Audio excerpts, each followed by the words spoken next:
ঢাকা বিশ্ববিদ্যালয় অধিভুক্ত ৭ কলেজের শিক্ষার্থী ও ঢাবি শিক্ষার্থীদের মধ্যে সংঘর্ষ ও পাল্টাপাল্টি ধাওয়ার ঘটনা ঘটেছে।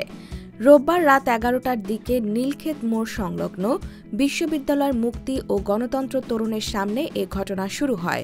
রণক্ষেত্রে পরিণত হয় নীলক্ষেত ও নিউ মার্কেট এলাকা। মুহুর্মুহু সাউন্ড গ্রেনেড ও টিয়ার গ্যাসের শেল নিক্ষেপে মধ্যরাতে কেঁপে ওঠে আশপাশ।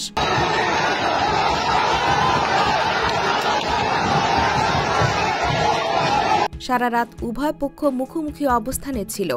থেমে থেমে চলছিল ইটপাটকেল নিক্ষেপ ও ধাওয়া পাল্টা ধাওয়া। এতে অন্তত ৬ জন আহত হয়েছেন। তাৎক্ষণিকভাবে তাদের নাম জানা যায়নি।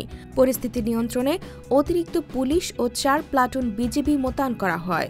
উদ্ভূত পরিস্থিতিতে ঢাবিতে আজ সোমবার সব ক্লাস পরীক্ষা স্থগিত করেছে প্রশাসন।